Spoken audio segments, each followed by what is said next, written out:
Siguro, I was 10 years old. Naglalaro na ako ng basketball. Kasama ko yung kapatid ko si Bobby. Balian nag-ano lang sa akin sa basket, nag-introduce sa akin sa basketball yung brother ko.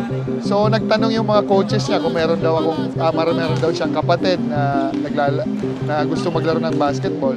Siyempre tinuro niya ako. It all started with my dad because my dad is a coach. He's one of the parang kilala sports sa Philippines. Then growing up, then have the luxury to talk sa mga known coaches. Ang hilig ko talaga basketball. Ang bahay namin, nandyan lang sa basketball court. Tabi lang ng basketball court. So, every morning, basta nandyan kami sa bahay, nandyan basketballan.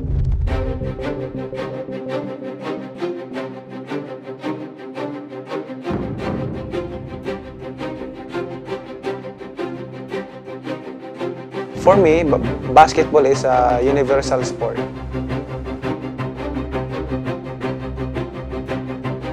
Hindi ko ina-expect na mapupunta ako dito sa basketball, no?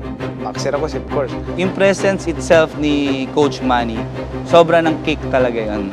Si Boss Manny, parang the legend siya eh. Kumbaga, makikita mo siya, hindi pa nagsasalita. Parang yung work ethic niya sa sarili niya talagang ma-inspired ka eh. He always preaches to work hard, and he even says that there are a lot of boxers that are better than him, but the only thing that he has above them is because of his work ethic.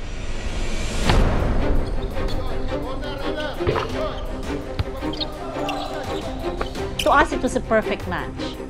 Kia, the brand, and PBA.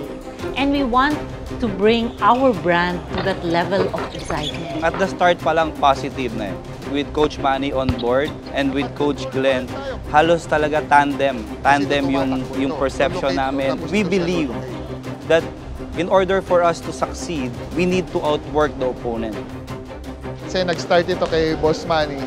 Siyempre, vision niya talaga dito sa Team Kia is to bring the Kia team to makakompete ba sa mga big boys from the PBA. Yun talagang target namin. The team has to be vibrant. Kailangan na yung mga players na mapili na talaga, yung final team talaga ng Kia is hindi pwedeng paisi-isi lang sa training.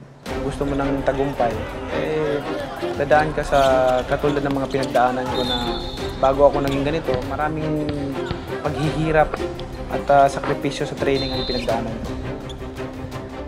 The secret to us, it's not being complacent. It's being the best one could possibly be. Ayun talaga, ayun lagi ang tagline namin.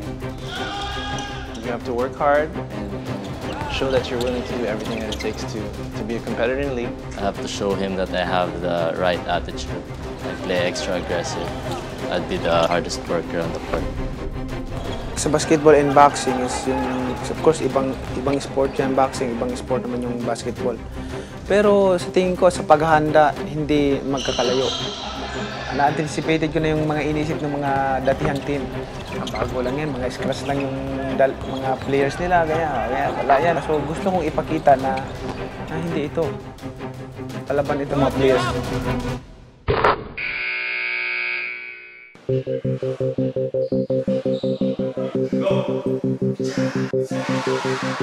Go!